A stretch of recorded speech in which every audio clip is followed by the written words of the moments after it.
As I stated in my previous video, I've always been fascinated by the human brain and why it is we do the things we do. So when research came out with tips and tricks on how to combat social media's negative effects on us, I had to check it out. And the most interesting thing I came across was this idea of information inoculation. And no, it has nothing to do with vaccines. It basically boils down to this. Let's take a look at the way algorithms work. The more you react to and express certain opinions, the more they can reinforce your preferences. They feed you pretty much what you want to hear, which reaffirms your own beliefs and biases. And we end up that much more committed to our current point of view, and perhaps that much more intolerant to alternate viewpoints. So, how does inoculation work to prevent this? Well, if you've ever played a horror video game or watched a scary movie, you've experienced it. The first jump scare really gets you. The third, you're suspicious and you're waiting for it. You've become immune to the trick. And that's exactly how inoculation works.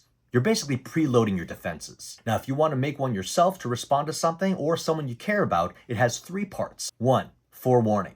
This is where you give someone just an example of harmful content they're likely to encounter. 2, refute. You then call out that content for what it is. Fear-mongering, some kind of scheme, whatever. 3, prompt. You give them an action for how to respond.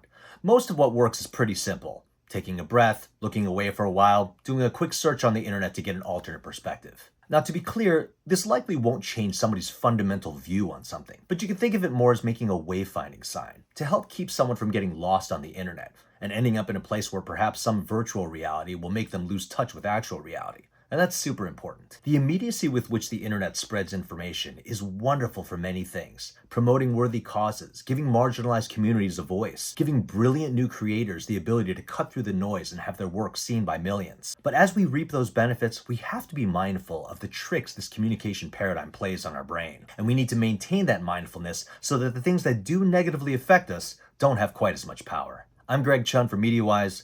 Thanks for listening.